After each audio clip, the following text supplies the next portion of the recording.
Assalamualaikum warahmatullahi wabarakatuh. Bismillahirrahmanirrahim.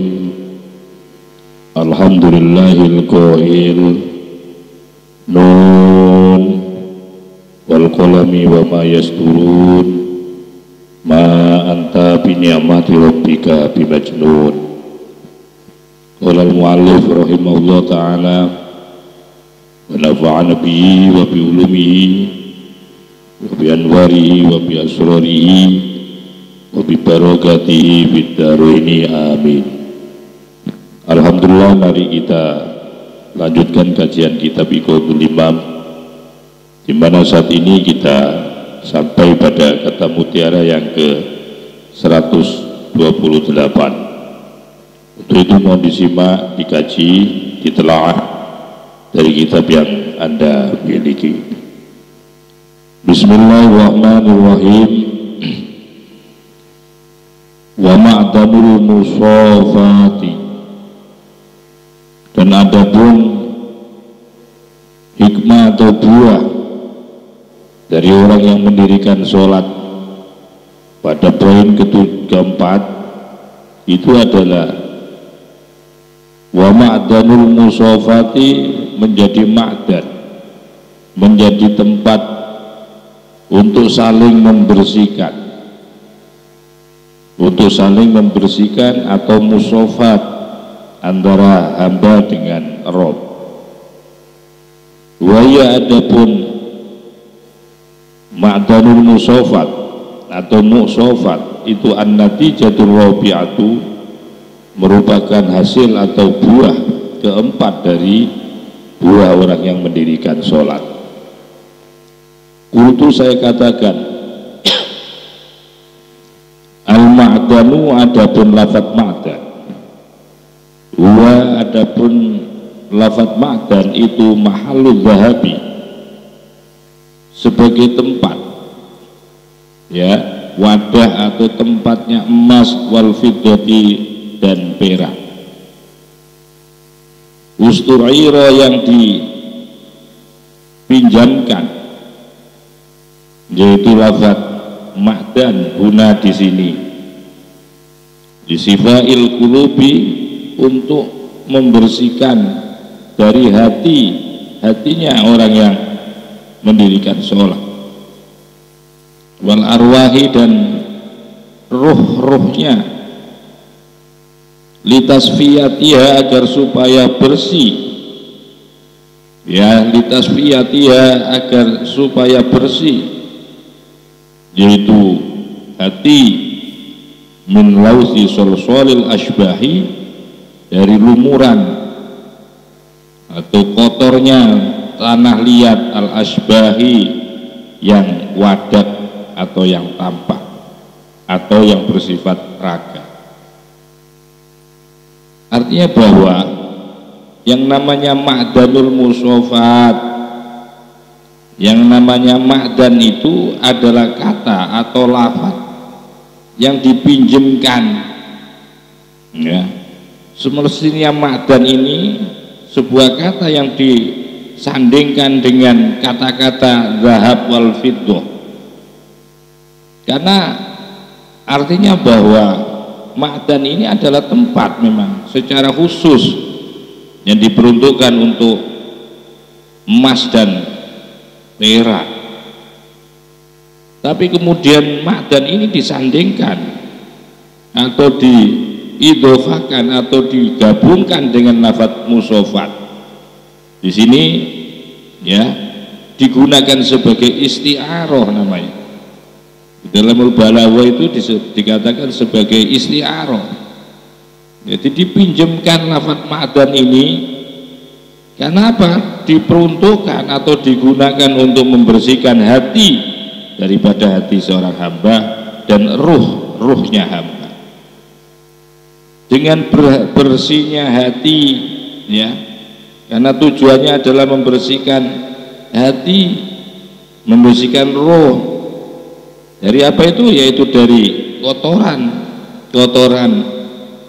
tanah liat ini, yang wadak ini, artinya dari dosa dari kemaksiatan, ya, dari kemungkaran ini dengan sholat, maka sholat akan menjadi ma'danul musofat, menjadi tempat, ya, yang digunakan untuk membersihkan, ya, hati nurani dan ruh daripada orang yang mendirikan sholat.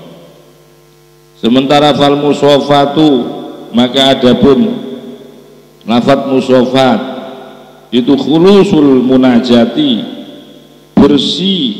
bersihnya bermunajat, min tashwishil hissi, dari gangguan atau kekacauan, yaitu indra, ya, indra atau rasa, jadi gangguan daripada rasa, wa kadril hawajisi, dan kotornya perasaan-perasaan. Bahaya, maka adapun musofat itu aroku, lebih halus, wa asfa, dan lebih bersih minal munajati, dibandingkan yaitu munajat. Artinya bahwa ma'danul musofat ini digunakan atau berfungsi atau merupakan buah daripada orang yang mendirikan sholat.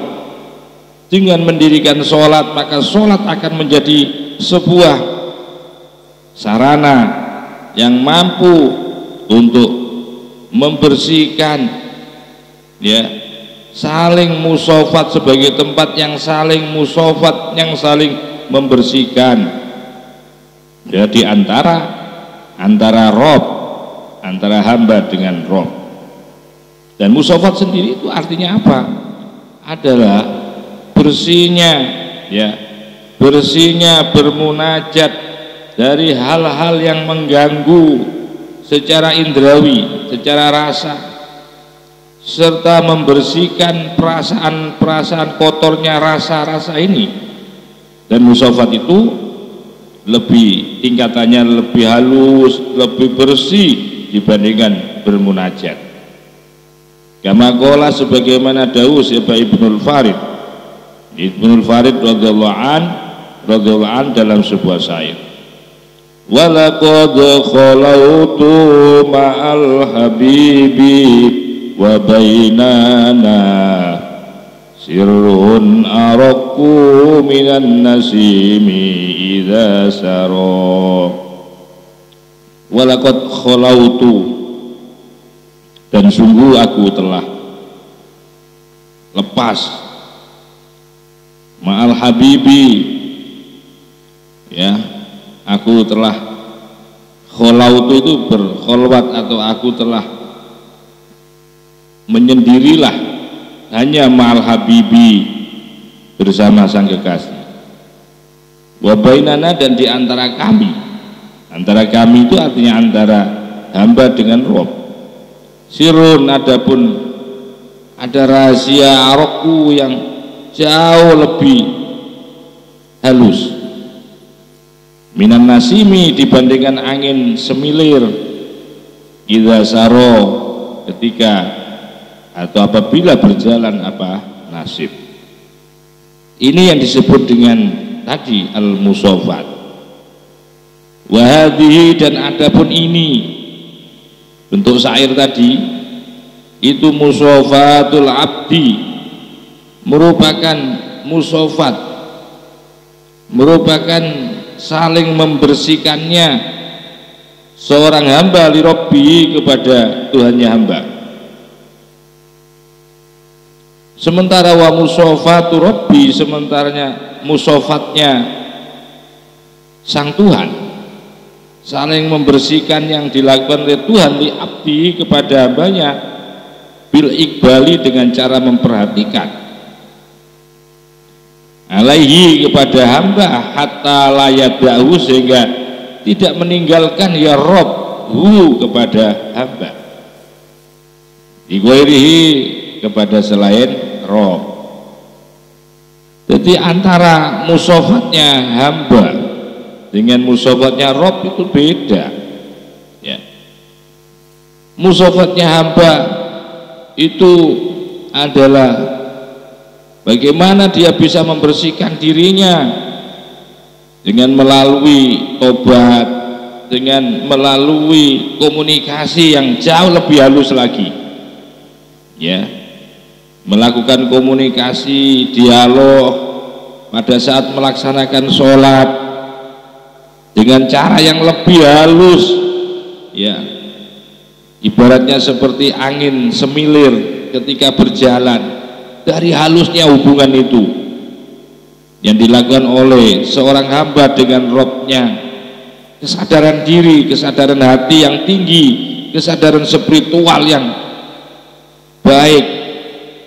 Sementara musofatnya sang Rob yang dilakukan kepada hambanya itu dalam bentuk adalah memperhatikan, bil iqbali alaih, dengan memperhatikan alaihi kepada sang hamba, hatta layada'u, dalam bentuk sampai Rob itu tidak pernah meninggalkan,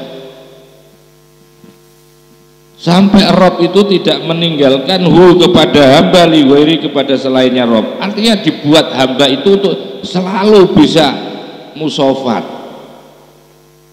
pikirannya, hatinya, rasanya, perasaannya seluruh dibuat oleh Rob seorang hamba itu untuk terus mengarah, pikiran hatinya itu terus mengarah kepada Allah terus sepanjang hidupnya, tidak dibuat berpaling oleh Allah, dibuat perhatiannya terus memperhatikan Allah, muraqabahnya istiqomah, dibuat seperti itu. Itulah cara musofatnya Allah kepada hamba. Jadi bukan berarti Allah itu punya salah atau dosa karena kok Allah kok masih musofat, kok Allah membersihkan itu apanya, bukan. Jangan diartikan salah. Kalau musofatnya sang hamba, dia lebih inten lagi di dalam melakukan munajat, karena posisi musofat itu lebih tinggi, ya, lebih aroku wa asfa, lebih halus dan lebih tinggi, lebih bersih dibandingkan dengan munajat musofat, ya. Sementara musofatnya Allah kepada hamba itu, Allah memberikan perhatian secara khusus kepada sang hamba tadi. Nah, wafil khobari di dalam hadis, annal abda, sesungguhnya hamba, idza qoma, apabila berdiri untuk melaksanakan ila sholat, di sholat, annal abda, sesungguhnya hamba, idza qoma, apabila berdiri hamba untuk melaksanakan ila sholati, yaitu sholat, rofa'a, maka kemudian membuka siapa Allah al-hijabah, yaitu tutup atau tirainya dibuka oleh Allah, tirai itu, bainahu, antara Allah, wa bainahu, dan antara hamba, wa wajahu, dan mengarahkan, ya, ya Allah hu kepada hamba, biwajhi, dengan mengarahkan kepada Allah. Jadi ketika seorang hamba yang mendirikan sholat, bukan sekedar melaksanakan sholat, tapi hamba yang mendirikan sholat, yang memenuhi syarat rukunnya di dalam melaksanakan sholat, ya, mulai daripada pakaiannya betul-betul pakaian yang suci, bersih, suci atau tohiron, zohiron wa batinan, tidak sekedar suci jauh dari najis, tapi secara batiniah bahwa seluruh pakaian yang digunakan, peralatan sholat seluruhnya adalah bersumber dari sesuatu yang halal. Begitu juga cara sholatnya itu terpenuhi, mulai sunnahnya, lebih-lebih rukunnya, seluruhnya dilakukan dengan maksimal. Yang tak kalah luar biasanya, setiap di dalam sholatnya itu adalah dilakukan dengan cara yang khusyuk. Loh, kalau dilakukan oleh seorang hamba yang mendirikan sholat dengan cara seperti ini, maka Allah akan angkat tirai-tirai pembatas antara Rob dengan hambanya. Tentu hamba itu akan diarahkan untuk bisa bertawajuh dengan Allah, waqomat, dan kemudian berdirilah siapa al malaikatu, malaikat. Dari situ nanti seluruh malaikat itu akan berdiri min ladun mangki baihi, di sisi atau di dekat pundaknya hamba yang mendirikan sholat, ilal hawa, sampai ke angkasa. Yusholluna, di mana para malaikat itu ikut sholat, bisolatihi, dengan sholatnya hamba. Luar biasa ya Allah. Wa idza tamat, apabila sudah sempurna apa at-tasfiyatu, yaitu pembersihannya atau musofatnya tadi, wa'adzomat, dan menjadi agung apa al-mahabbatu, yaitu rasa cintanya. Kalau sudah seperti itu, tasfiyahnya sempurna, ya, nilai atau kualitas mahabbahnya juga agung banget, maka wakathurul atsyu, maka semakin dahaga sang hamba ini. Wakathurul, dan semakin banyak apal atsyu, rasa dahaganya ini loh, pengen minum sebanyak-banyaknya, ya, itu dalam bentuk minum cinta ini maksudnya. Wadhara, dan akhirnya tampaklah apa adasyu, kebingungannya, ya, kebingungannya akan mulai tampak, rindu banget.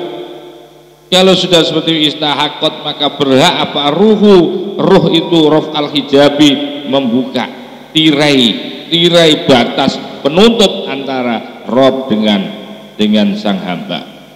Wafat hal babi, punya hak untuk membuka pintu.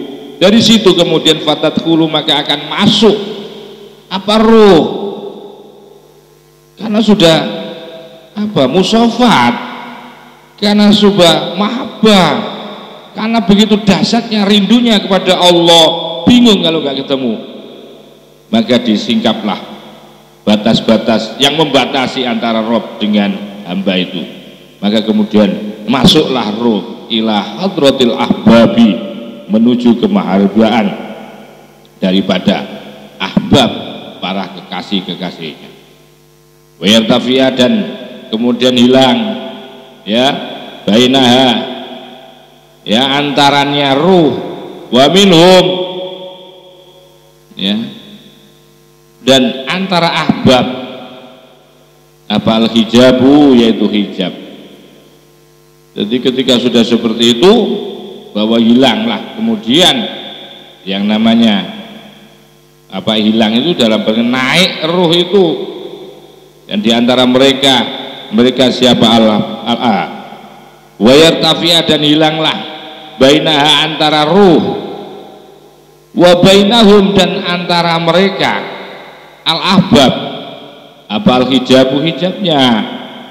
Fatakhruju, maka kemudian keluar ruh min dhaikil asbahi, dari sempitnya penampilan daripada yaitu wadaknya badan ini, ya.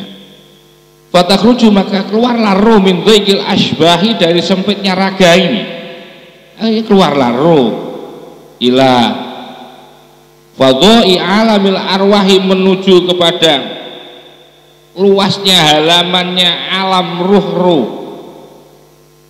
Jadi keluarlah au min dhaikil mulki, atau karena sempitnya alam mulk, alam wadak ini, alam nyata ini, alam mulk itu, ila si'ati alamil malakuti, menuju luasnya hamparan alam malakut. Wa maka adapun kemudian makna kaulihi, makna ucapannya musonep, ketika sudah ruh menjelajah, ya, ke area rahasia, ketika dia mendirikan sholat itu, sampai di mana kemudian penjelajahan ruh di dalam ruang-ruang rahasia itu, maka kemudian kita akan lanjutkan kajian kemudian. Maka itu fiha, itu tetap ada di dalam sholat. Satu-satu hikmah orang yang mendiri fiha, tetap di dalam fiha, tetap di dalam ruh, tatasi'u, akan semakin itisa, semakin melebar, semakin luas apa mayadinul asrori, area-area daripada rahasia-rahasianya.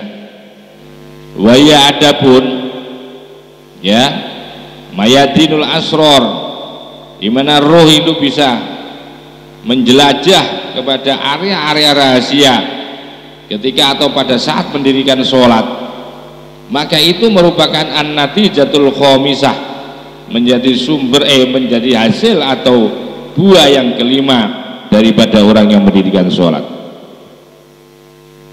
Kultu, saya katakan, artinya fiha, tetap di dalam sholat itu loh ya, fiha saya kembalikan kepada sholat, fiha tetap di dalam sholat tatasi'u akan menjadi luas apa mayadinul asrori, cakrawala, maidan atau area-area rahasianya. Jadi orang melaksanakan sholat itu, mendirikan sholat, justru disitulah pintu pengembaraan ruh untuk bisa menjelajah ke alam-alam rahasia ya, yang diberikan kesempatan bisa ya tuh fatakhruju tadi min dhaikil asbah ya, menuju ke alam ruh, menuju kepada luasnya alam malakut. Ini penjelajahan-penjelajahan pada saat orang sedang mendirikan sholat. Fiha, tetap di dalam sholat tatasi'u akan semakin luas apa mayadinul asrori, yaitu medan atau area-area rahasia-rahasianya ruh. Waya adapun, nah ini kan waya adapun tatasi'u mayadinul asror, luasnya area daripada rahasia-rahasia ruh itu natijatul khomisah, itu menjadi buah yang kelima.